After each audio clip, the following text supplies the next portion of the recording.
Hi, and welcome to Danny After Dark. If you're new here, make sure to like and subscribe so you don't miss a notification or a new episode.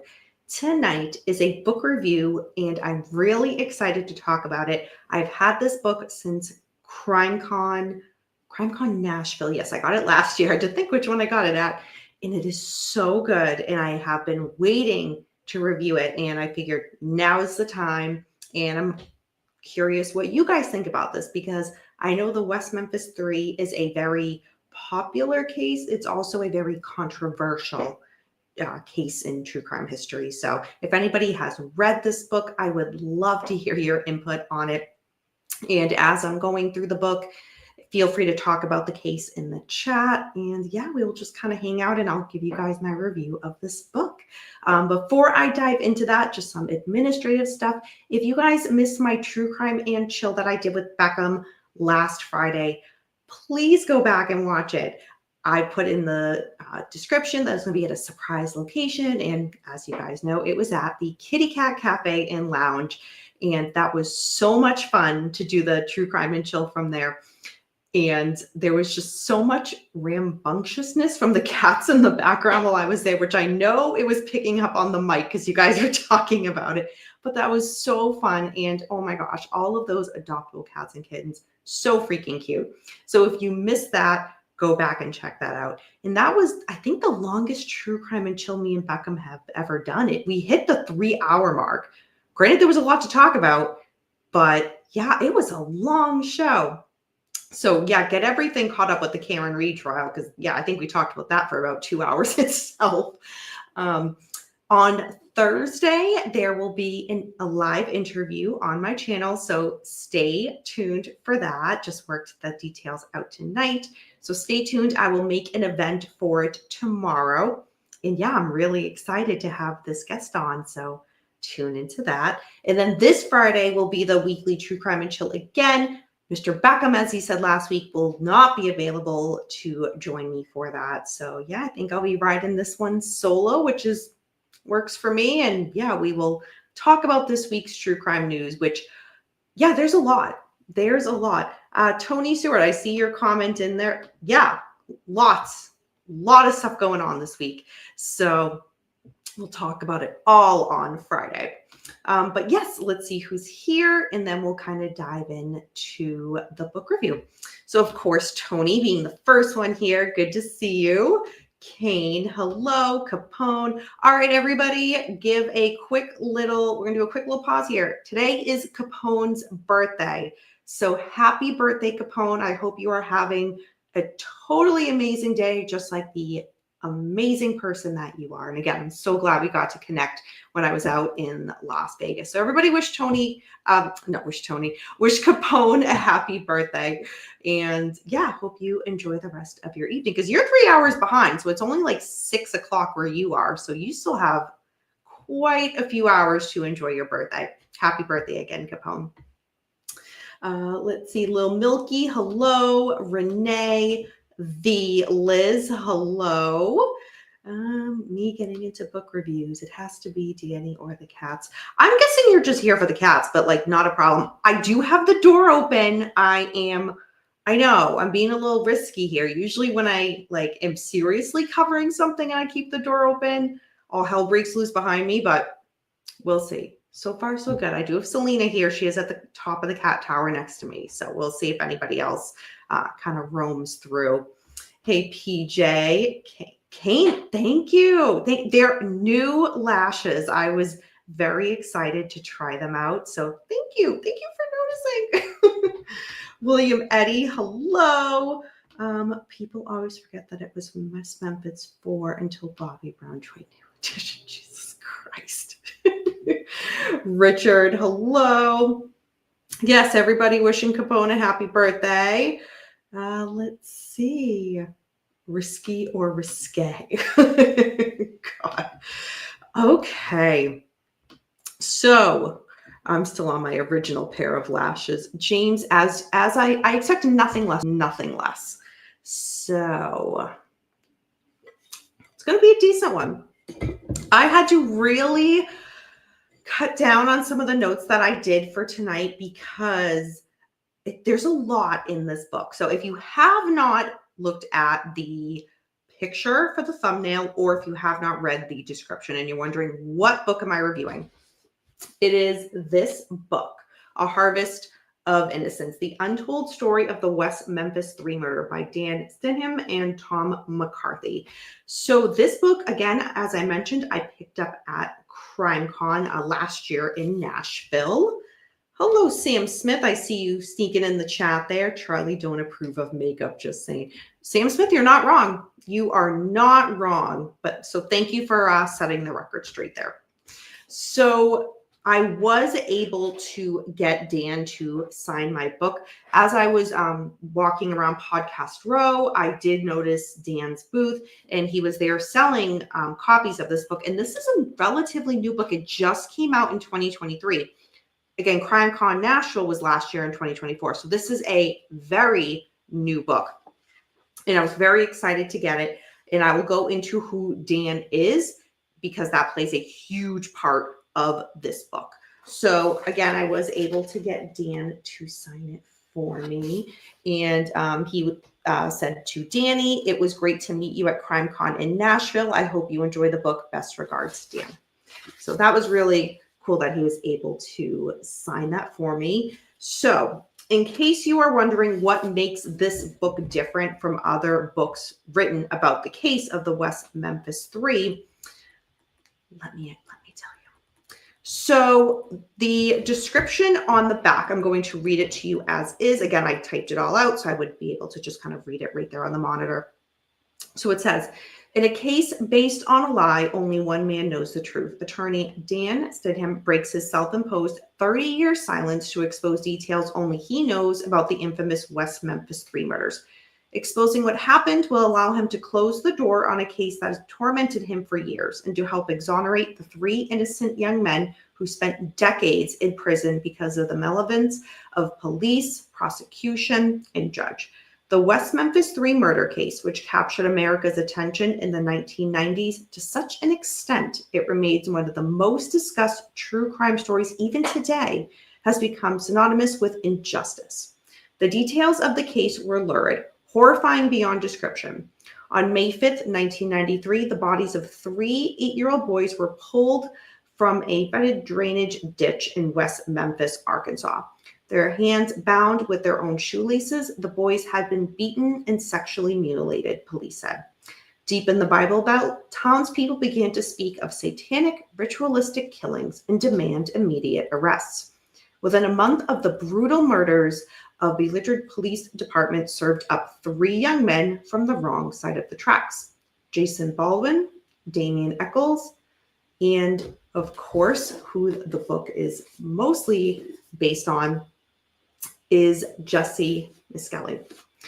So Stidham's client, Jesse Miskelly Jr., were rounded up, arrested, and tried, and sent to prison with lengthy sentences, and Eccles to death row. Other than a false confession, there was no other evidence linking the 3 to the crimes. A Harvest of Innocence and his intimate, unsettling, and balanced look at what the case did to Stidham himself, to the victims' families, and to the West Memphis 3 themselves. It's a no-hold-barred exposition of the politics and unbridled ambition of a few men who destroyed so many lives. So Little bit of a long description on the back. And I will say that description is spot on. I want to emphasize that this is really about attorney Stidham's, and my apologies if I'm mispronouncing that, experience with working this case. So he, again, as the description says, was Jesse McCarthy Jr.'s attorney. So he has a very intimate knowledge of this case because he took it very early on. And we'll get into that as I discuss a little bit more of the book. But I will say that is absolutely spot on to what you'll be reading.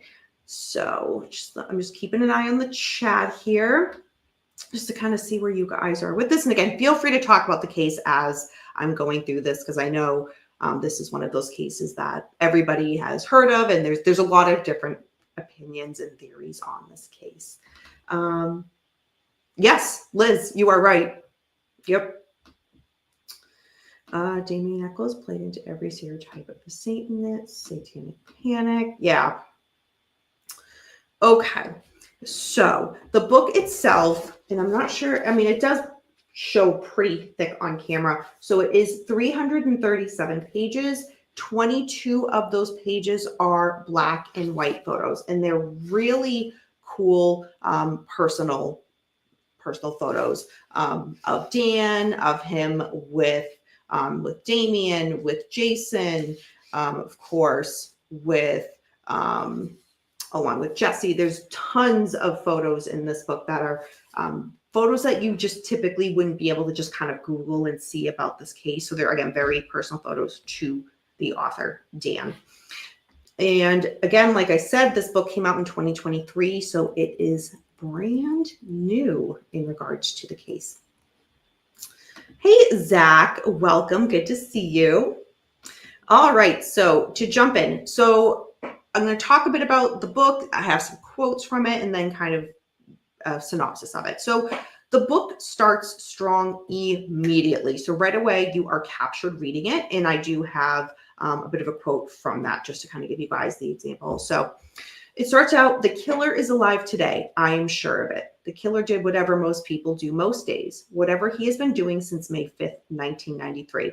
If there was any remorse, it was fleeting and sparked by fear being caught, not for what he did. The prosecution, the police, and the judge were malevolent steamrollers, and I was a young lawyer, unable to see that clearly back then. I can see now, though. While the Alfred plea freed the young men charging evicted in the case, I can't even speak today. West Memphis 3, they are steamed for life. Out of prison after almost 20 years, Jesse McCarthy, Damien Eccles, and Jason Baldwin in their lawyers struck a bargain with the state of Arkansas that came with an excruciating price. The West Memphis 3 and all that we worked hard for so many years, but what it means here is that they will never be compensated for the decades they spent in Arkansas prisons for the crimes that they did not commit. And the real killer will never be prosecuted or even pursued by the state of Arkansas, which would likely be a very sad chapter in its history that police want to simply disappear. But I cannot let that happen without a true accounting of what actually transpired." So I don't know why I struggled through getting through that paragraph. But yeah, like I said, it starts out right away. So as Dan mentioned there, he was very young, very new in this profession when he took on the case of Jesse. So Dan goes back to that moment in the book. He describes it all began with a phone call he got while getting out of the shower. He was still dripping wet. He was a young, naive lawyer, as he describes, too dumb to just say no. He didn't realize at the time that he would be taking on a case that would nearly kill him. He thought nothing but obligation to his profession. And Dan's wife at the time, Kim, told him to take the case. It was the type of thing that he liked to do. It was why he went to law school in the first place. When he said yes, he did not know for how long this would be or how much it would change his views and challenge his views on the law. Quote, "Picking up the phone that day and saying yes was one of the best things I ever did. but I paid a price for it, end quote. That phone call in June 1993 was asking if he would represent Jesse Misskelley Jr. And again, Dan, at that time, he was only 5 years out of law school and he was still building his practice. So still, again, very new. He, at that time, was accepting just about any case that made its way through his doors. So Dan then goes on to talk about how he first heard about the crime and the bodies of the 3 young boys who had been reporting missing the day before being found. Dan then talks more in detail about the 3 boys and their murders. And I'm not going to get into that here.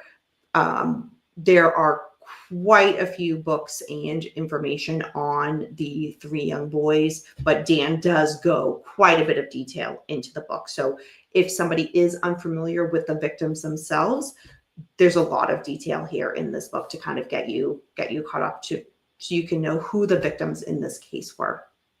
Their names: Michael Moore, Chris Byers, and Stevie Brinch.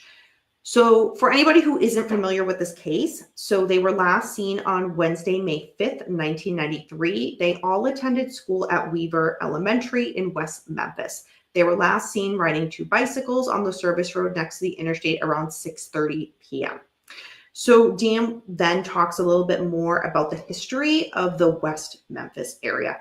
That is super, super important to this case. And it makes a lot of sense, right, in regards to where a crime is committed in the area that it is committed in, because that shows a lot into how, and it's so unfortunate, but it's fact nonetheless, how sometimes police respond to a certain type of crime depending in the area that it's in, how society, in like the community that it's in, responds to the type of crime that's committed there. And then also once it hits the media and spreads, whether it's, you know, just spreading throughout the state or throughout the country, or in this case throughout the world, where the crime occurred does play an impact. So I found it very important and very helpful personally for the author to include information about the West Memphis area, but not just the West Memphis area, how it was at that time, because that, again, is super important and relevant to this case. I'm just keeping an eye on the chat for you guys. How they screwed up the investigation needs to be studied. Lil Milky, you are absolutely spot on. You are so spot on. And the sad thing is, it's not like it's in regards to law enforcement really butchering a case. It's like those aren't one-offs, unfortunately. Think of how many cases that we've talked about here on this channel, or that you can even go, you know, just sit and easily, I would say, name, you know, 5 cases where it's like, geez, law enforcement really messed up this case. And it's so unfortunate because there's so many people impacted by how investigations that are not done properly, how it just affects everything in just such a horrific way. But I did see your comment and I wanted to make note of that. You were absolutely spot on. So thank you for saying that. So the West Memphis area that Dan talks about, it had an unusual number of high-profile cases of multiple murders involving children. And he does go back to give several examples of these cases, and they go back as far as 1960. And in regards to him giving detail about these other cases, it's not just a sentence or 2 or even a paragraph. He gives pages upon pages of each example he's giving, and within that, pointing out the similarities so you can see as the reader what other similar crimes have happened in this area. And it goes, again, back to the 1960s. I was not aware of those personally until reading that and getting that kind of deeper dive into the area and the crimes that have been occurring of similar nature. Oh, I know, Liz, I knew. Yeah, absolutely. So almost immediately when the murder of Michael, Chris, and Stevie happened, there was talk of the devil and a satanic cult. The police prosecution in the community of West Memphis believed that the murder of the 3 boys, again, was part of this satanic ritual. And the book then takes a pause to go over satanic panic. We have all heard that in regards to other cases and just in regards to history going back, a couple of decades or a few decades at this point. But the author, I will say, goes into what satanic panic was at that time, because it's so easy for us to say, oh yeah, I'm familiar with that.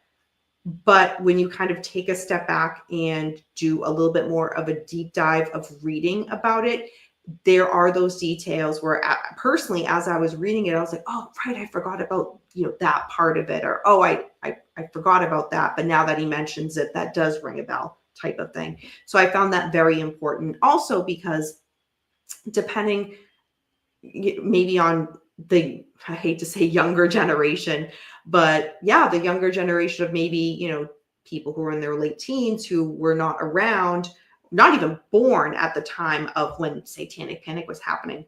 That just might be a term to them that means absolutely nothing. So to read a book like this and have the author break down, here's what it was at the time, super helpful. I think is super helpful to the reader. Again, whether you know about it or you don't, very helpful. So when Dan took on the case to represent Jesse, he thought his job would be pretty simple. Find an opening that would lead to a plea deal, keep people from getting the death penalty, lethal injection. Should be an open and shut case, or so he thought. Dan talks about one of the jobs that he tried really hard to do, which was to keep Jesse Miskelly Sr. quiet. And if you are not familiar with Jesse Miskelly Jr.'s father, Dan describes a lot in detail about who he was and what it was like from an attorney representing his son, the importance of trying to keep his father from talking with the media as much as he was in the way that he was. So just to give an example. So Jesse Miskelly Sr., he began holding press conferences for a captive and large audience of reporters the night Jesse Jr. was arrested. Jesse Sr.'s colorful views had become the center of the attention in Memphis. His stage, where he was doing these kind of press interviews from, was a collapsing front porch that clung to his nearly dilapidated mobile home. And that's not all. A lot of the times that he was doing this, he had also been very intoxicated as well. He was actually the one who turned his son over to the West Memphis police only hours earlier. And he felt that the West Memphis 3 police had betrayed him after he surrendered his son over in a response to their promise of a $35,000 reward that was offered to them if they could provide information about the murders from Jesse Jr. Again, so $35,000 back then. Think of what that is now. But when you hear that, and I hear you through the screen. I hear you. You're thinking, wait a minute. The police offering Jesse Miskelly Sr. $35,000 reward to turn over his son and the son to provide information about the murders. How does that make sense? It doesn't. But that was nonetheless what had happened here. So needless to say, Jesse Miskelly Sr. was pissed and not really handling it the right way to help his son at that point. So despite Dan's request for Jesse Sr. to stop doing all of these drunken nightly media shows, he would not stop. He just kept doing them. The thing is, when we take a step back, Jesse Miskelly Jr. was nowhere near West Memphis at the time of the murders, and he would continue to repeat that. He was wrestling in a town about 50 miles away. So Dan talks about when he read the first 27 pages of the transcript of Jesse's confession to police and describing the crime that he, Damien Eccles, and Jesse Baldwin had, quote unquote, committed against the boys. Dan immediately noticed reading through this transcript, there was so many inconsistencies, and later discovered a few days that after that the police had basically staged and contaminated Jesse's confession. Dan talks about the first time that he met Jesse in person. Based on the transcript that he had read, the mugshot photo, he expected to see a certain type of person when they met first face to face. However, Dan would say that meeting Jesse in person was the complete opposite of what he had pictured would happen. For the most part, he described Jesse as having a lack of narrative, and he had a complete inability to engage. His answers were pretty much just a series of ahas or yes. And Dan was like, something is really, really wrong here. A lot of information that Jesse would make in his statements to police about the murders, though a lot of those statements just weren't true to the facts of the case. For example, Jesse described the boys being tied up with a, quote, brown rope, end quote. This was not true. It was not factually true because the boys had been bound with their own shoestrings. However, the police interrogator seemed to just kind of gloss over this inconsistency. And I just want to take a quick pause to say, I will not be getting very graphic or detailed into the murders of the three boys. That's not what I'm here to do. In regards to if somebody is unfamiliar with the case and wants to look up those details themselves, by all means, there's so much information online for you to continue that research and do that. I just don't want to get into such horrific and gory descriptions about child murders in this episode personally. So I just wanted to put that out there. So the first sentence that Jesse actually had said to Dan when he met him was, and it's so sad. It's so sad. Quote, "I don't want to die and no electric chair," end quote. He also went on to say that the cops in West Memphis, quote, "told me I was going to die in an electric chair. I don't want to die in an electric chair," end quote. And Jesse looked completely terrified and full of fear. Personally, when I read that paragraph, something about it just really touched me because Dan does a great job of not just saying how Jesse was coming across to him, very fearful, very terrified, but Dan does an excellent job in then having that, the way it's worded, just the way it is on the page, as a reader, you feel that as well. And it was just such a powerful moment for me personally in reading the book. That was honestly one of the sentences from the book that still sticks out to me out of the entire book, is just how terrified Jesse was in that particular statement. So Dan, again, although he couldn't quite kind of capture what it was, he knew and felt that something was really, really off with what was happening here. And he knew he had to get to the bottom of it. You know, Jesse's now his client. It's at this point in the book where it goes back to Dan, the author, and his upbringing. And it goes really into detail, not just about him, but his family and growing up. And ultimately, the book ends, for this chapter and section about Dan and his background, it ends with him getting into the profession of being an attorney and how that came to be. Dan discusses how he watched raw footage of the trial later on after it had all happened. And he describes it as horrifying to watch back. And again, hindsight's always 20/20. And when you watch something back, you're able to pick up on things that you might have overlooked or missed, or just weren't realizing what was happening at the time because your focus is on other things. But it was so clear to him when he watched the trial footage back that, quote, "the deck was stacked against us from the beginning," quote. On the evening that the three young boys disappeared, there had been a fight between, for Jesse Miskelly Jr., a fight between a child and an adult that was in a trailer park. And this is relevant because the Marion Police Department was called and a police officer was seen talking to Jesse. According to the incident report filed by the officer, the fight took place at around 6:35 p.m. So, of course, in regards to the timeline of when the three boys were murdered in West Memphis and then having this alibi in regards to Jesse being, over 50 miles away at 6:35 p.m., this was, okay, this is perfect. There's a police officer alibi. So Dan wanted to have that police officer be an alibi witness. And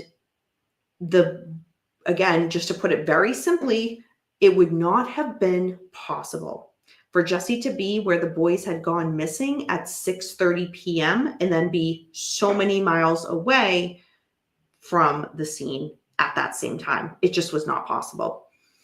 So even though there were several witnesses who saw Jesse in the trailer park at that time and talking to a police officer, basically there were not anybody willing to come forward, including the officer. Nobody was willing to come forward to say that, yes, this is what happened. It was kind of like, well, yes, it happened at the time, but now that it's really relevant and hey, come to court. We have an alibi. It wasn't happening. Hey, Tony, good to see you. Welcome. So the crime scene. Again, I will not get into a lot of detail about this, but just to give just a very brief, in a nutshell, about what the crime scene was like. Hey, Lisa, good to see you. Yes, you're here for a live. Awesome timing. Hope you're doing well. So the crime scene where the bodies of the three boys had been discovered was very adamant that the scene had not been secured properly.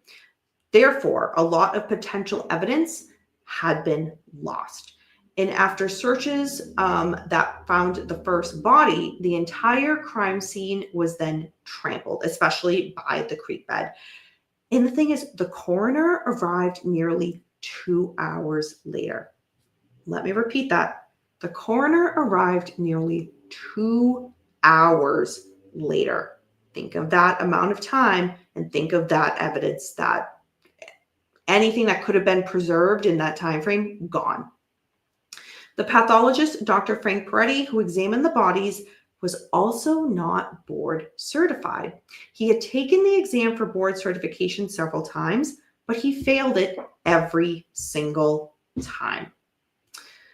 So, yes, you do. Yes, you do have a wrench, Lisa. So the medical examiner had informed the defense that the time of death was impossible to determine because the coroner had done such a poor job in supplying the necessary data. However, a few weeks later, suddenly changed minds, and they were now willing to testify to a time of death. How the heck that happens? I mean, come on. So Dan talks about the arraignment hearing, the tension that was in the room. The victim's parents were there. Everybody was angry and they just wanted blood.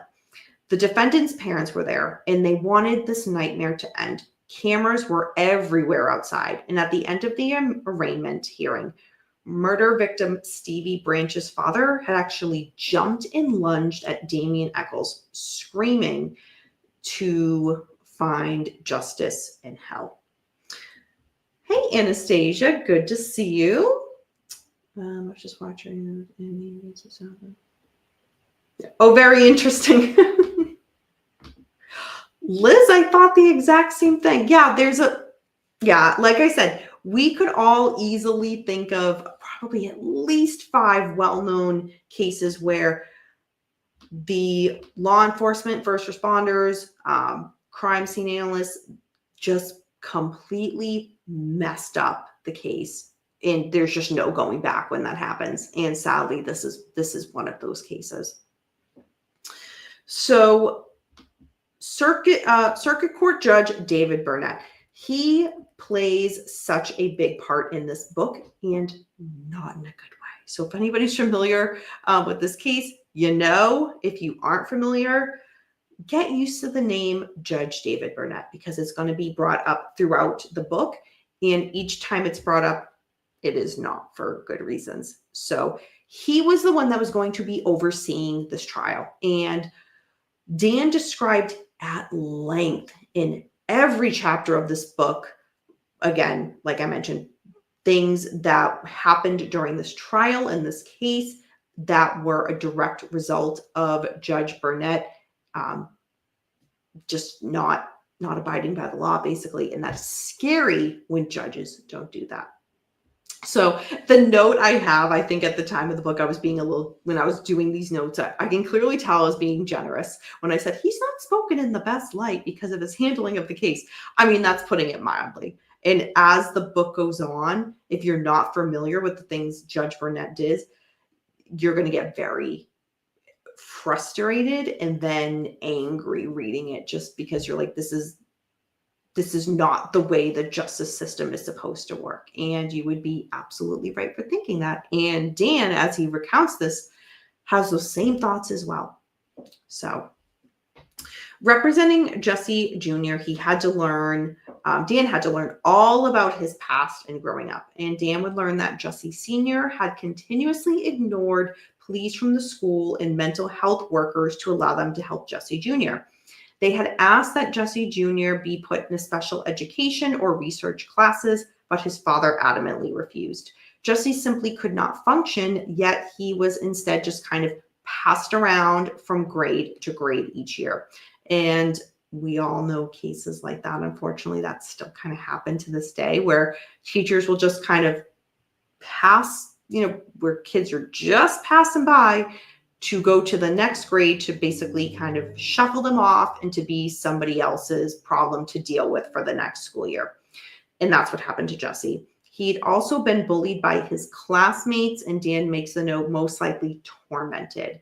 And eventually Jesse dropped out of school.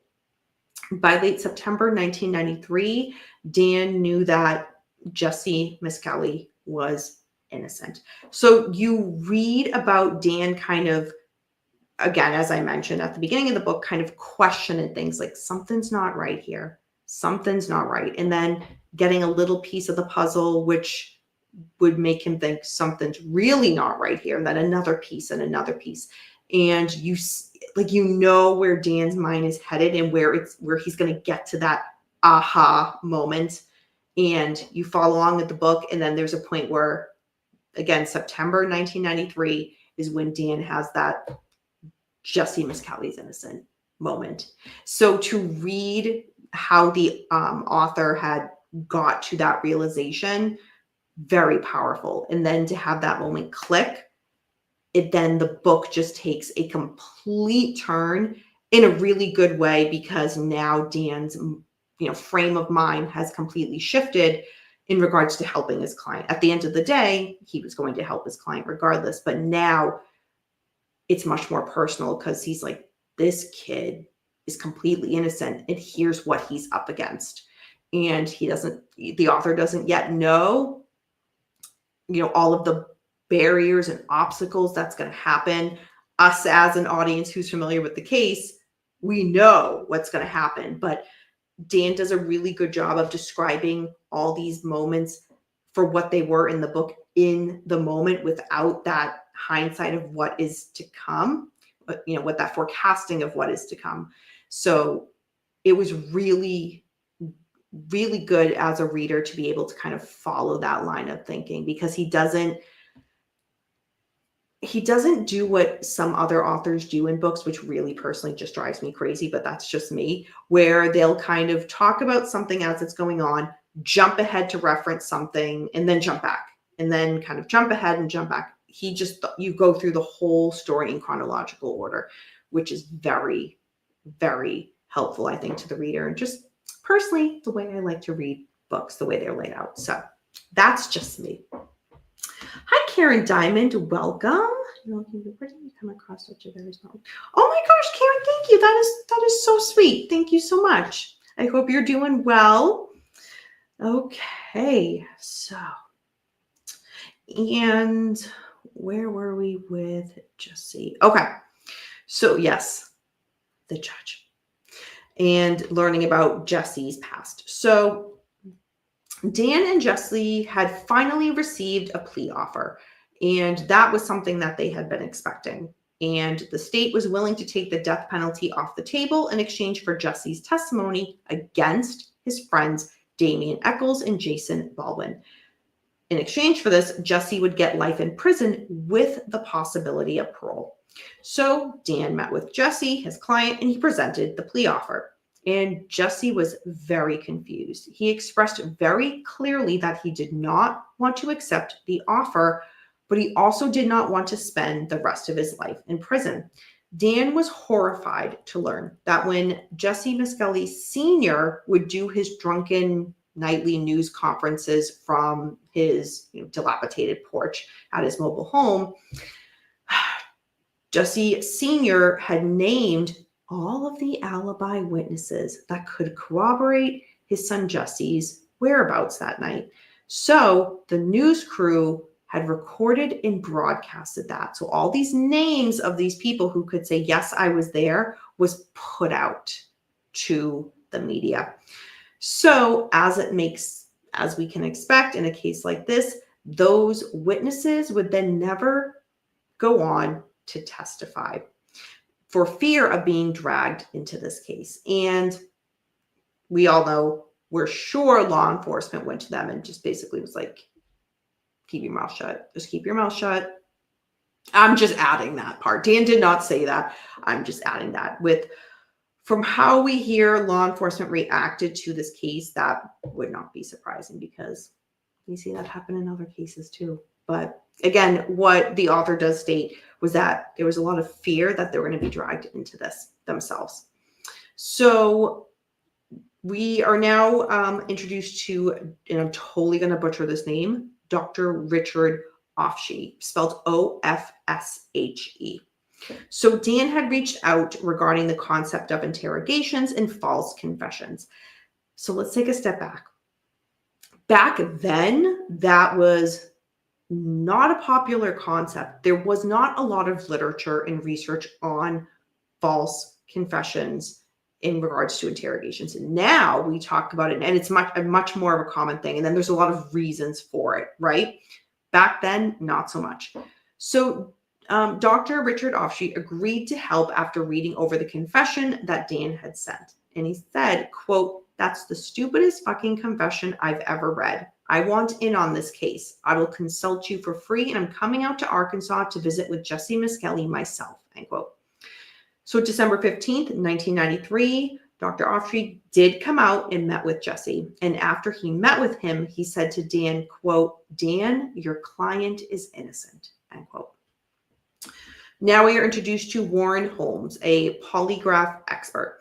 He was very gruff when Dan had called him, and he seemed very reluctant to get involved or be kind of briefed on this case, if you will. But 2 days later, Warren had called Dan and said the WMPD polygrapher did not ask proper control questions for the exam. And also, Jesse had passed all of the questions about the murders and showed no signs of deception. The only questions that showed some deception was one question, and it was about Jesse's past drug use, which again had nothing to do with the crimes, the murders themselves. So that says a lot, right? The Warren Holmes was also shocked that the detectives never took Jesse to the scene of the crime. So Warren, after getting all of that information and seeing that for himself, agreed to consult on the case. So at this point, Dan wanted Jesse's IQ demonstrated that it was low. It was 68, and the last time they had tested it, it was 71. So if anybody knows anything about IQ scores, that is very, very low. So the judge seemed actually put off by this when Dan was wanting this to be relevant information in the trial. And the judge had actually said that Jesse had, quote, street smarts, end quote, which is just such a wild thing for a judge. Just like that would never, ever fly now, but it did then. So the doctor that Dan hired as a psychologist, this is one of those moments in the book where Dan, he kind of was like, I wish I knew I wish I knew what I was getting into type of thing in regards to the psychologist. Because the psychologist lied, did not have a license to practice psychology in Arkansas. And once Dan and his team was made aware of this, the judge had refused to give the defense more time to find a replacement. So the fallout from this, and again, it directly impacts Jesse, was huge. So less than a month before the trial was to begin, divers were summoned to the lake behind Jason Baldwin's mobile home. So the Arkansas police diver had picked up an anonymous looking knife. And witnesses say that the diver knew exactly where he was going and what he would find. And of course, if you're wondering, wait a minute, how is all of this, how are there people there watching this? Very good question. That media knew to be there at this time, and the diver knew exactly where to go and what he or she, but most likely he was going to be picking up. So the production of Paradise Lost. We are all familiar with Paradise Lost. And if anybody here hasn't seen it, by all means, please say so in the chat. No judgment, no judgment. But that's one thing where it's kind of like a staple to definitely check out because it's such a huge part of this case. And we do talk about this. The author talks about it later on in the book as well. But the production of Paradise Lost had told Dan about a knife that Mark Byers gave to the cameraman as a gift. They were so disturbed by it that they had turned it over to their attorneys in New York, who gave it to the inspector in the case. The thing is, the state never told the defense about the knife. And Dan was blown away when he found that out. So Judge Burnett, remember I told you we were going to hear quite a bit about Judge Burnett. Well, let's get to it. Just again, quick eye on the chat. Oh, thank you. I guess that's one way to take it. I just wanted to wear something a little, pun intended, lighthearted. Yeah, the IQ, yeah, absolutely, absolutely very low. So Judge Burnett, he had one of those demeanors that was very, very visible. And Dan talks about this. So in regards to, when the trial's going on, and yes, when a jury is kind of briefed, it's one of those, we see that now where I live in regards to, big case going on right now, which tune in Friday to hear more about that. But where the judge's mannerisms, they're apparent to the jury. And yes, judges are saying, if go by, what is being presented, don't go by the way I appear or how I might be, how you might think I, as the judge, am interpreting this. Like, don't go by that. Easier said than done, because no, the jury does pick up on that. So it's very obvious from what Dan was saying that Judge Burnett, his reactions were very visible in his hands, in his face, and his mannerisms, and quite frankly, just how he felt about Jesse. It was coming through very clearly and very obviously to not just the attorneys, but to the jury. And Dan actually tried to complain in writing about this, but nothing was done. Dan at this point was starting to get death threats because, think about it, everybody, especially that community, they wanted justice, they wanted blood, they wanted somebody to be held accountable. And I say somebody doesn't mean the right person. They wanted somebody, or somebodies in this case. So here he is representing one of these three men. And at that time, that wasn't a good thing. So again, getting death threats. His wife said that people would approach her even at her work and at hockey, come up asking, why are you representing a satanic child killer? So we're going to hear a lot about violation of Rule 2.3. And this comes up later in the book as well in regards to trying to get Jesse a fair trial, which, as we know from this case, just never happened. But what is Rule 2.3? So basically, it is, for, in this case, officers admitting that Jesse was never read his rights. And Judge Burnett, finding this out, would not try to suppress the confession, which is wild because, as we know, the Miranda rights are super, super important to the criminal justice system. It wasn't done. And the judge would not suppress the confession. Again, the author makes it very clear, just as a reminder, Satanic Panic in 1993 after the murders was very, very real in Arkansas. That played such a huge role in the area, and especially in this case. So that's just kind of something for the reader to keep in mind.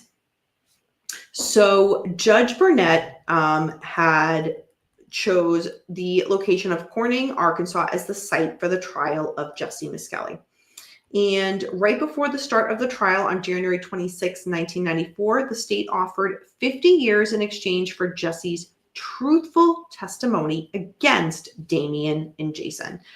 Jesse had said that he could not, quote, tell any more lies on Eccles and Baldwin, end quote. On the second day of deliberations, and this is wild. On the second day of deliberations, about an hour before lunch, Judge Burnett knocked on the door of the jury room. He asked what they wanted to eat, but they said, "We don't need lunch. We are almost finished." So Dan was there, and to the shock of Dan, Judge Burnett casually told the jury he was going to send out for food anyways, quote, "because you will still have to come back after lunch for sentencing," end quote. And the jury foreman responded by saying, quote, "what if we find him not guilty? Will we still have to stay?" End quote. And the rest of the jury was quiet. They were serious. No one uttered a single word. And without saying another word, Judge Burnett shut the jury room door. So the jury, however, they did not find Jesse Jr. guilty of capital murder. Instead, they opted for the least serious possible classification of murder in the second degree. So Jesse was sentenced to life plus 40 years in prison. So people in the courtroom walked up to Dan after and said that he did a tremendous job defending his client. But Dan, he didn't feel that way. His client was just found guilty of murder in the second degree and got life plus 40 years. And Dan says in that moment, he leaned down to Jesse and made a promise, quote, "I will never abandon you no matter what," end quote.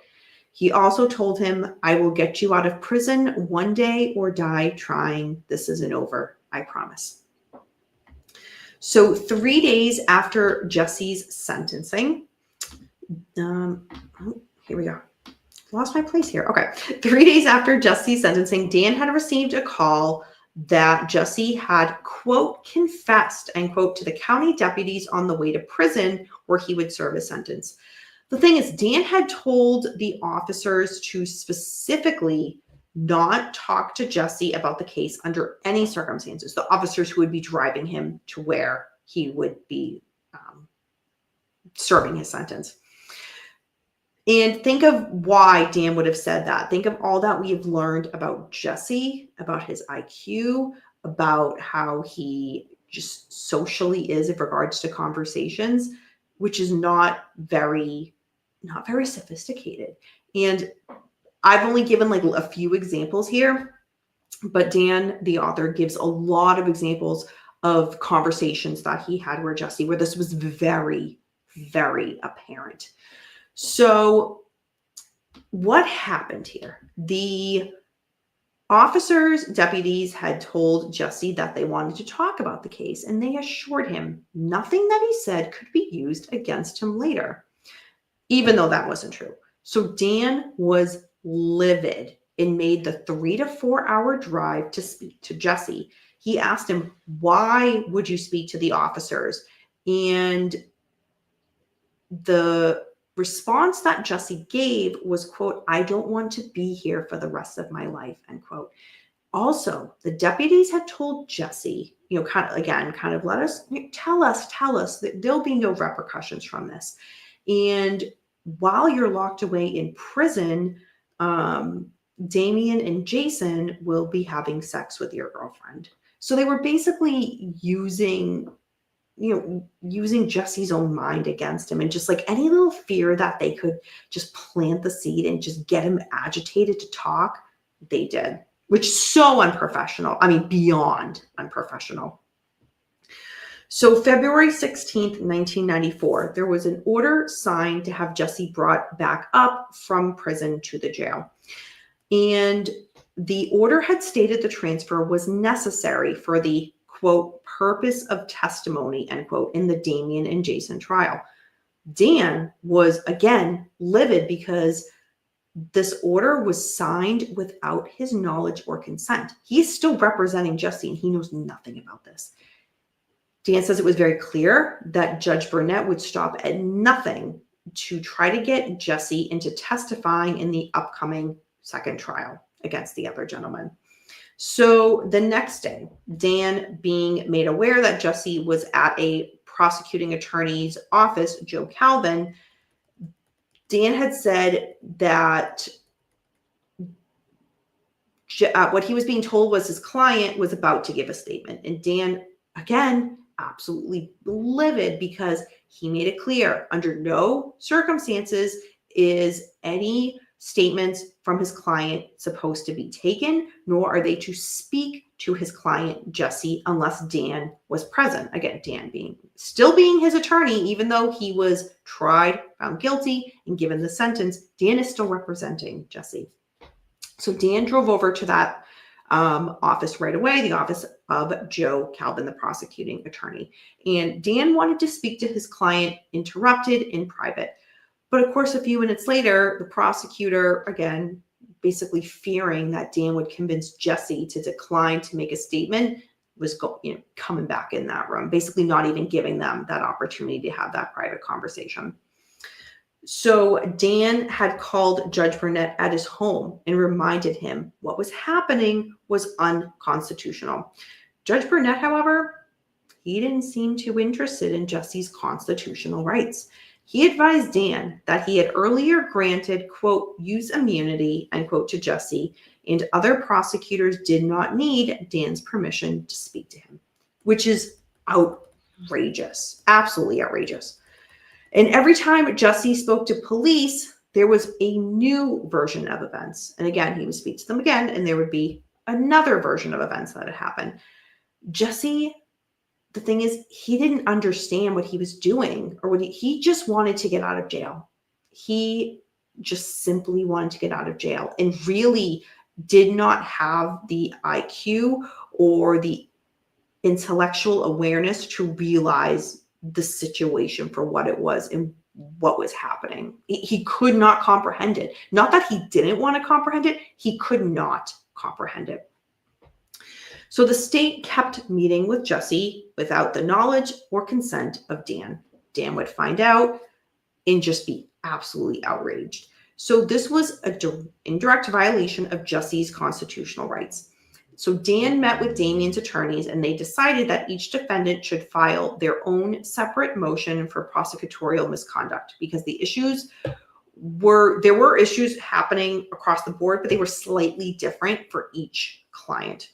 So with Jesse, the state kept offering him cartons of cigarettes or the promise of sex with his girlfriend if he would give truthful confessions.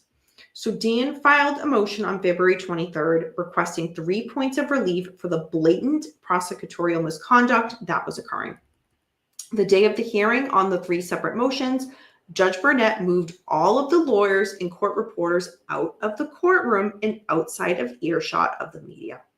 Dan had made his case to the judge about what was happening with Jesse. Judge Burnett responded by firing him. He appointed a different attorney, Philip Wells, to meet with Jesse to determine whether Jesse wanted to testify against his co-defendants after all. So again, I'm just kind of recapping here each of the things that was happening at the time. Dan, for all of these, goes a lot more in depth. I'm just giving you kind of the quick Spark Notes version of what was happening, just to really reiterate to the reader that there was so much blatant constitutional right violations going on. And Dan was just not sitting back letting this happen. He was fighting back. He was filing motions. He was reminded this is not legally right. And he was being blocked at all avenues, it's just completely unfortunate because there's a client who just doesn't understand and comprehend what is happening. So I'm just keeping an eye on the chat, make sure I don't miss anything. Okay. All right. So Dan, not just in regards to defending his client Jesse, but financially in his personal life, he was struggling a lot at this point. He had to refinance his office, and his office building was basically being paid by federal income taxes. He had to pay state taxes in installments. Judge Burnett, when it came time to awarding payments for the case, Dan says they got lower than what they had been told that they were going to receive. And originally, Judge Burnett had promised $40 an hour for out-of-court time and $60 for time spent in hearings and trials. However, when all was said and done, Dan was only awarded $3,500 for out-of-pocket expenses, despite the fact that he had receipts for over $4,000. And it was at this point where the state of Arkansas actually put a lien on Dan's home. Dan had gone on to argue before the Arkansas Supreme Court. It should have been clear cut, right, in regards to the violation of Rule 2.3. But it came back a 7-0 result against them. And Dan, it was just like flabbergasted. Like, it was just so clear the violation that happened. How did 7 people rule not in favor of what was happening here? So Dan immediately drafted a motion for rehearing, and that result came back that, quote, Rule 2.3 issue would not be addressed again on rehearing, end quote. So again, Dan is trying to do everything right by his client, but being shut down again and again and again along the way. Dan's law partner, Greg Crow, he had left in October 1995 to open up his own law firm practice, but he agreed to continue to work on Jesse's case with Dan. And he reminded Dan that the state can't have it both ways. And let me break that down for you, because what Greg is referring to is the state can't say that the defense didn't raise the issue in a timely manner, even though they did. But by saying that, it means that grounds for an automatic neutral based on ripe evidence that just received an ineffective assistance of counsel would be just a matter of time. So if you're like, wait, what? That's a lot of, like, there's a lot of legal technicality things in here. But again, the point Greg makes here is very, the state is just, for all the wrongdoing that they are doing, there will be a point. And as Dan says in the book, it might just take time, but either way, Jesse would go free. So keep that in mind, because again, the state, you can't have it both ways. You can't say one thing, but then not acknowledge the other part of it. So at this point in the book, we had talked about it a little bit earlier. The author goes into the importance of Paradise Lost, both films, and the importance that this had on the cases against the 3 men. What is said in here is, quote, it would force the first small cracks in the case so carefully engineered by police, prosecutors, and the judge, who not surprisingly dismissed the film's assertions as heavily biased. They had thought, especially after the Arkansas Supreme Court's affirmation of the convictions of the West Memphis 3, that the whole thing could now be safely interred and forgotten. Paradise Lost Revelations would shatter that misguided hope. Both films would cast doubt on the convictions in a way I never could, end quote. So now is the point in the book where, again, there's another shift here, because where we had for such a huge chunk of the book, Dan going through the legal hoops that he had been fighting alone, basically, and describing what each of those were. And he describes them in detail, which is very good and very helpful to the reader. I mean, I didn't go to school for law. So, if somebody says rule 2.3, I have no idea what that is. But Dan takes the time to explain what each of the violations are that is happening at the, by the state, but also not just stating them, breaking them down very simply. But with that being said, through that chunk of the book, it's a lot to take in. So my thoughts on that would be in regards to this book not being one where you can just kind of sit in one sitting and just kind of, if you have several hours just to kind of sit and have a lazy day reading, which are like the best days ever, let's be honest. It's a lot to digest at once because there's so much legal talk in there. And yes, Dan does break it down for the reader, but it's a lot. So I personally had to read up to a certain point and then just kind of put the book down and kind of let those legal motions and rulings and all of that just kind of marinate so that I was having a good understanding of what that was, because they do come back later in the book. So again, excellent way that the author breaks it down, but there's just a lot of it. So that's just kind of a chunk in the book where you really need to pay attention to a lot of what legally is going on. So again, now we get to the point where Paradise Lost happens and there's a shift in the book. And now Dan is making a lot of connections with people who want to help. So Dan is no longer fighting this fight alone. And I think this is a part where a lot of people are aware of kind of this celebrity assistance that happened with West Memphis 3, right? So I personally, and I don't recall this being mentioned in the book when I reread it to do the notes. So when I was in, I want to say middle school, Dawson's Creek was, it was so popular. Everybody was watching Dawson's Creek.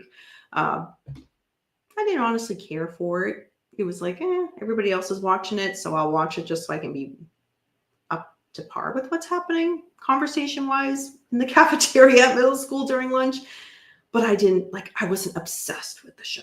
Point being, in that show there, and I'm blanking which character it was, that in one of the episodes says free the West Memphis 3. And it was just such, for me at the time, because again, I was in middle school when that happened, it was just such a wow, this case is everywhere. So in regards to other celebrities getting involved in this, obviously there are so many celebrities that became involved, but some of the names that the author goes into, and then goes into quite a bit of each celebrity and how the author connected with the celebrity, how they assisted, what they did to help. There's a lot of detail on that because these celebrities played such a big part. So Winona Ryder, Lisa Francher, Eddie Vedder, and everybody knows Eddie Vedder. Big help to this cause. So after the author goes into the celebrities that were here assisting with this case and bringing public attention to it, there was a filing on the Rule 37 petition. So this was bound to happen, and Dan knew this was bound to happen.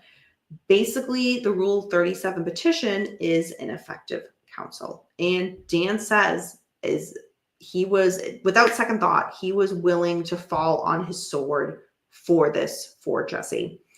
So Jason's attorneys, Dan had learned, had completely abandoned him. So what Dan had done was he went to see Jason and he offered to do the same thing. Again, Rule 37 petition, ineffective counsel. So he met with Jason, he offered that help, and part of that help was including finding Jason an attorney that would help him. And Dan makes it a point to say that with meeting Jason, Jason fully trusted Dan. And that is huge because think of what these guys have gone through. And, here's an attorney representing,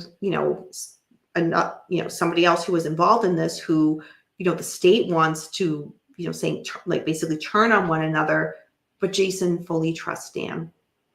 And reading that it was such an emotional part reading that, because, Dan didn't know how Jason was going to react to this. Dan's just doing this out of good faith and just point blankly out of the goodness of his heart. And Jason was open to that and to receiving that assistance. So at this point in the book, Dr. Michael Baden gets mentioned. And y'all know I'm a big Michael Baden fan. I have so many of his books. Was very, very fortunate and honored to have met him last year at CrimeCon. Well, Dr. Michael Baden is involved in this case as well, if anybody did not know. So Dan talks about how he met Dr. Michael Baden in an elevator and asked for his assistance. And Dr. Baden was pretty much reluctant at first, but he was with other people. And it was kind of like, okay, yeah, we'll go to your hotel room. We'll look at your photos. We'll just basically just, yeah, we'll hear what you have to say. Well, Dr. Baden, then getting a look at some of the photos and kind of hearing a bit about this case, says, and keep this in mind because we all know Dr. Baden's career, right? Quote, I've conducted over 10,000 autopsies in my career, and these are the worst photographs I have ever seen, end quote. And when he says worst, meaning the most horrific, the most brutal of crime scenes is what he's referring to. Dr. Baden also goes on to say, quote, this looks like animal predation to me, end quote. And that was in regards to a photo of victim Christopher Byers. So Dr. Baden has at this point agreed to, yeah, he'll assist with this. So Dan, here he is now no longer fighting this case alone, and he's getting all this celebrity support. And Dan, you knew this was coming because of and Dan's not shy to talk about kind of the stress that each kind of point in this case, year after year after year was with that toll it was having on him.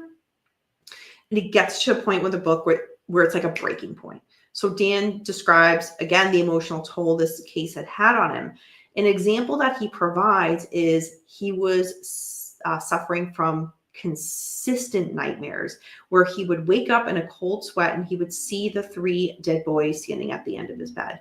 And he would say to his wife, do you see that? Do you see that? And his wife, Kim, is like, no, go back to bed. And eventually Dan just realizes, I just can't say anything anymore, and just accepts what was, what he's seeing and, the toll that it's having on him. Eventually, Dan's marriage to his wife, Kim, was completely deteriorating. And as the years goes on and he kind of describes where he is in his marriage, it's like you see what's coming, but at the time it just, he's so focused on so many things and is being stretched very, very thin, because him and his wife have some children. They have children as well. So there's a lot of things at play here. And being so involved in this case, it took a huge toll from the time Dan would spend with his family. So in May of 2000, so May 23, so Dan actually went on to be elected judge. And at this time, one West Memphis 3 supporter actually left him a message on election night and said, quote, people are celebrating your victory all over the country, end quote. So Dan goes on to say that a new chapter in his life was beginning at this point, and he was sworn into office on January 1st, 2001. So Dan discusses all of the things that had occurred in regards to the public interest and advocacy as this case grew, because it didn't just stop with this kind of celebrity aspect that I mentioned. It kept going and it kept going and it kept snowballing in the right way. So not only was it growing in regards to the advocacy and public interest, but the political and law side of it was now finally starting to shift back to where it needed to be in favor of Jesse, Damien, and Jason. So before I get to that, just a quick look at the chat. James, yeah, I know. Just saw on the news the judge reduced the sentence. I am not up to date with that, Tony. I will look into that. We will discuss it on Friday. But thank you for that breaking news. So Vicki Hutchinson, right? So if you know the case, you know who she is. Well, she in 2004, with her attorney, was now ready to recant her trial testimony. And that was huge because her testimony back at the original trial was part of, we would come to find out, and Dan would come to find out, a charade contrived by police and prosecutors to successfully build up the satanic angle. Vicki, and Dan goes to describe Vicki where it was so clear that the weight of this and the weight of this lie that she had been carrying around of, her testimony helping to convict these three men, it weighed on her, and it visibly showed that it weighed on her for all of this time.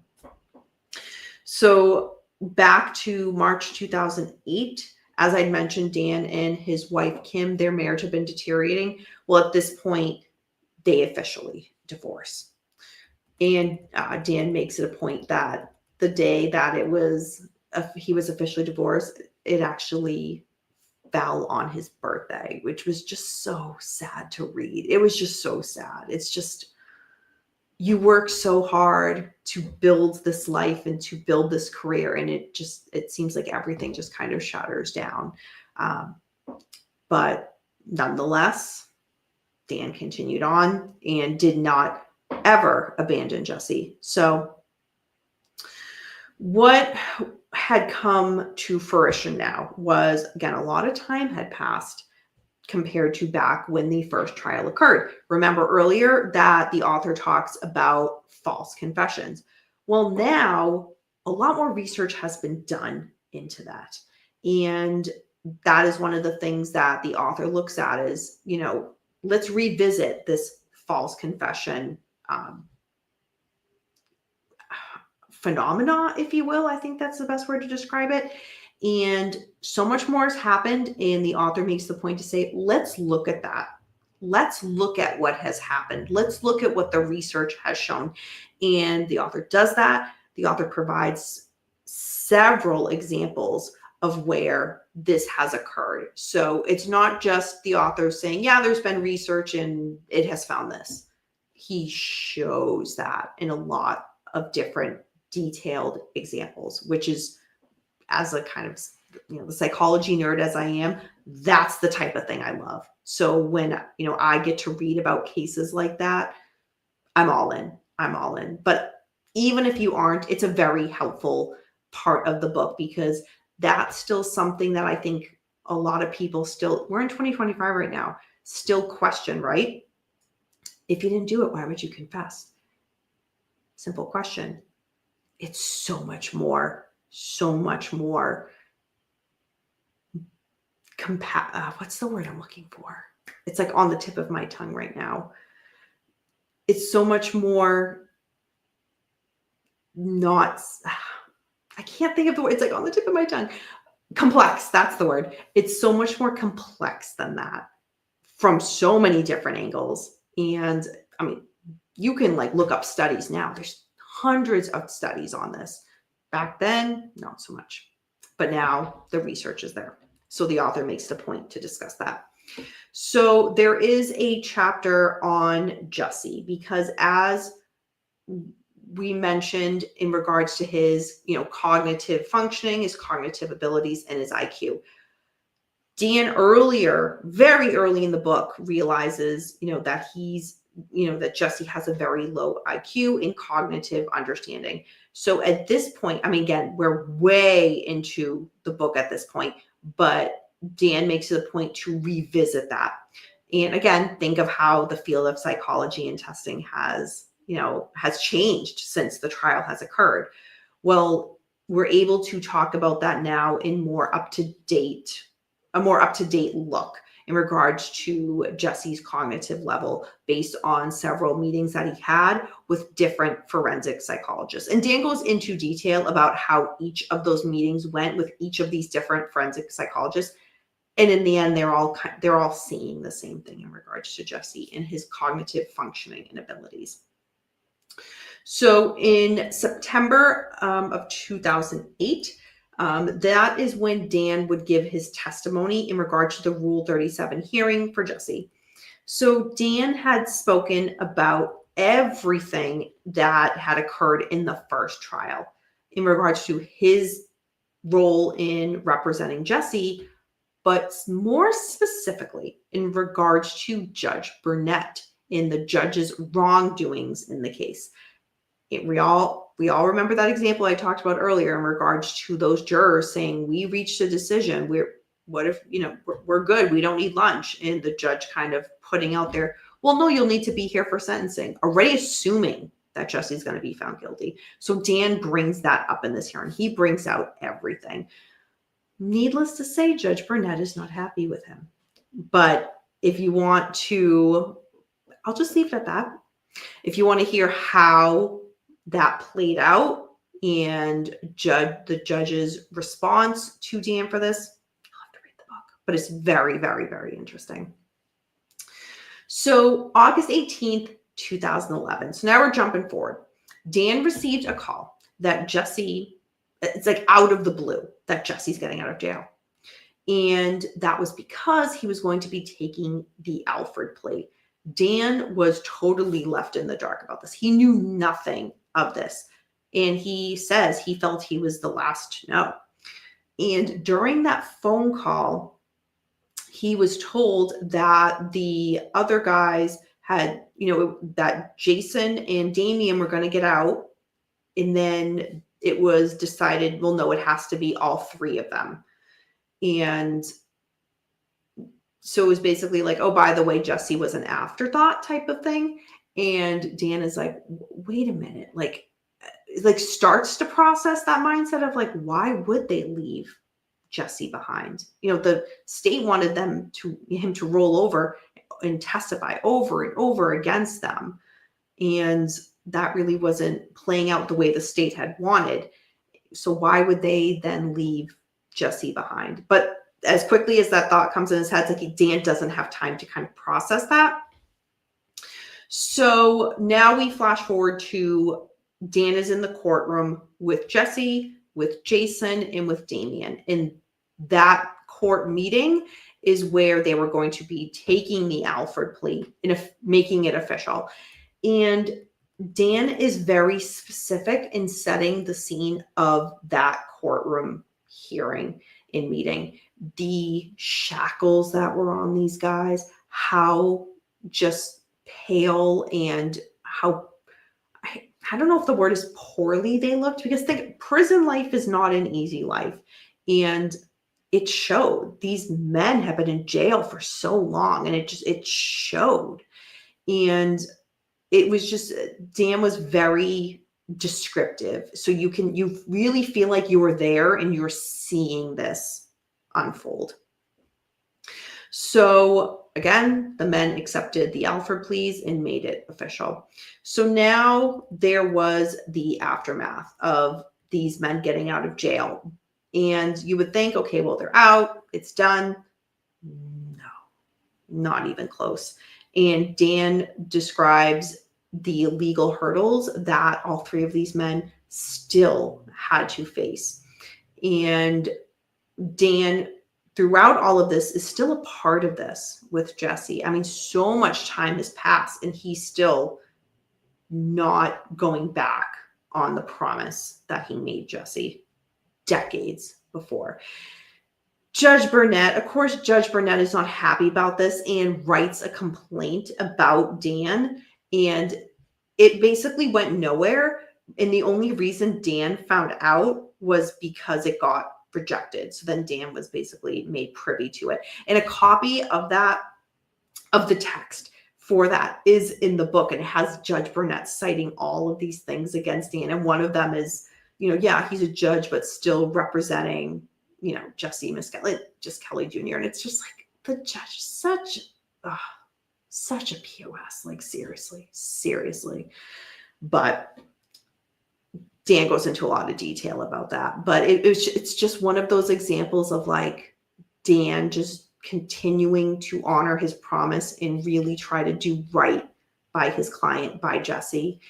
And in the end, good prevails, but it's just such a frustrating, road along the way. So the last few things to talk about as I wrap this up is the author kind of ends it with a few things. The future of this case. DNA testing, because think about it. Think about how DNA testing is now versus when the trial occurred. There's been so many enhancements in technology that you'd think, all right, do the DNA testing on the evidence that still is there, and let's get the right person behind jail. Well, a lot of roadblocks in that. It's one of those like, yeah, it's kind of, the case is closed. And then it's like this, like, yes, we'll start to kind of help things. No, we won't. And to this day, today is May, I'm looking at like May 13th, 2025. There's still a block in getting DNA testing for what had happened, to try to get the right person who committed this crime held accountable. Still a barrier, which is just unbelievable. There was a podcast episode that was just put out about an update in this. And it was just so frustrating because it's like, okay, where is the evidence? Oh, well, it's not here. Oh, it went missing. Oh, here it is, right where it should have been all along. It's just like this back and forth bullshit of like, law enforcement, what do you have to hide? What do you have to hide? Well, apparently there's a lot. So the author, Dan, does make it a point to discuss who he thinks is responsible for the crimes. I will not say who that is.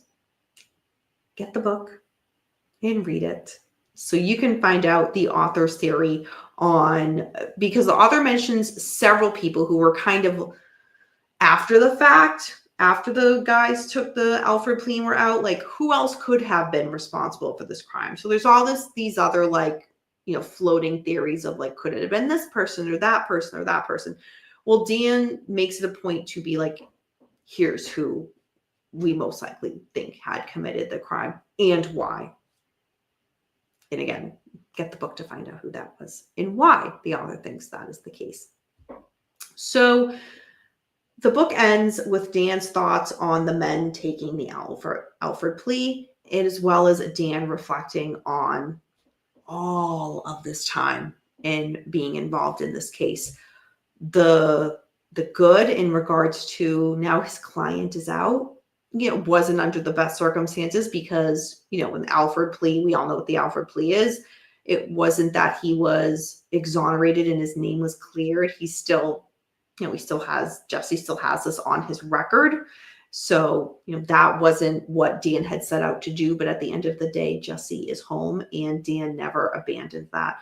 And again, Dan reflects on not just the case, but his personal life and the toll that this took on his mental health, his marriage, his children, just his finances, everything. Like it just impacted everything.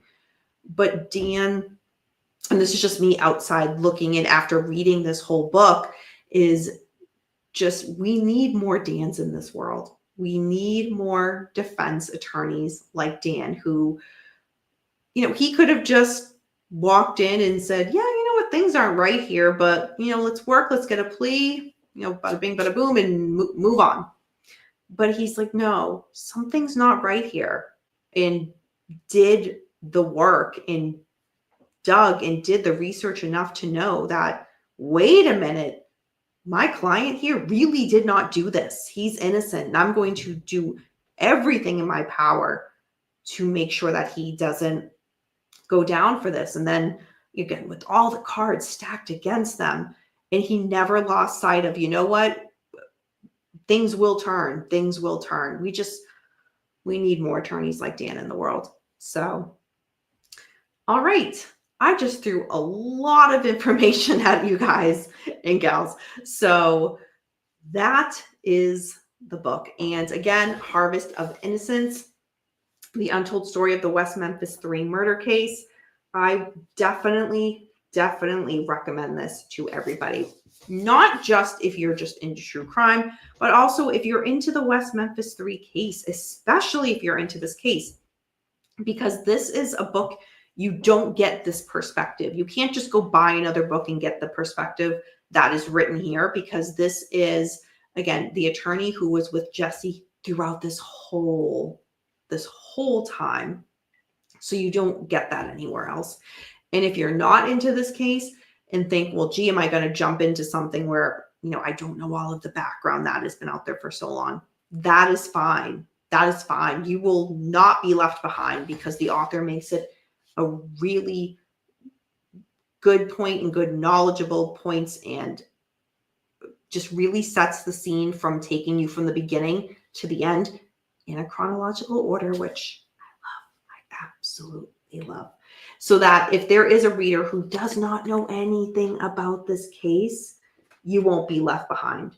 And it's explained in such an easy to follow format. Again, as I mentioned earlier, the kind of legal aspects and the filings and the motions and the hearings, that part is a little bit more intense, where you kind of have to, you can't just kind of read through as quickly, and you have to kind of slow down a little, take a step back, because you're reading a lot of legal information. Granted, the author does break it down in a more simplistic way, so if you're not an attorney, you're still able to follow along, but there's a lot nonetheless. So you just kind of have to slow down to be like, all right, what is Rule 2.3 again? Rule 37 and all of that, because it comes up again and again. So you kind of got to make sure you remember what you're reading. So other than that, does anybody have any last minute questions or comments about this book? Again, I definitely recommend it to anybody to check out. And again, it's brand new, just came out in 2023. So yeah, a lot more updated information in regards to somebody who was there throughout this whole process with Jesse. Well, you are so welcome, Zach. I know, I don't know why I said that. It just was like the first thing that came to mind. I'm like, I can't remember the last time I've ever said that statement. And of course, you weren't going to let that go. I know, in regards to who does the author think it is? I know, I'm such a tease. You don't feel guilty. Let's be honest, Tony. You don't feel guilty. Thank you, Little Milky. Ninja Intruders. All right. This is one of the cases I have followed, researched, and been involved in different ways for years. Awesome. This is one of those. Yeah, there are some people that are so invested in this case that know like so many little details about it. So that is awesome that you are one of those people that has really followed and researched this. With that being said, I would love to know, if you do end up reading this book, what your thoughts are, because yeah, somebody who really knows this case kind of in and out, I would really like to see that kind of thought process on. 2023 is brand new. I mean, compared to like a lot of, books that came out about this, maybe over 10 years ago, it's much newer, I would say. And if anybody is watching this on replay, you weren't able to catch it live, and you have any questions about this, or you have read it yourself, please leave a comment in the comments, because I would love to be able to chat about this book with you. So, all right, everybody, it has been a long evening discussing this with you all. And again, I've been really excited to talk about this book since I got it back at CrimeCon, and I read it and kind of put it to the side. I'm like, all right, now's the time. I just kind of felt like this was the right time to do it. So again, Harvest of Innocence. And like I said, someone's going to get knocked down, I can assure you. All right, everybody, enjoy the rest of your evening. Have a great rest of your week. I will be back Thursday for an interview, and stay tuned for more information on who that will be with. Friday for the True Crime and Chill, and we will hang out from there. So until next time, everybody, remember, we don't live in darkness.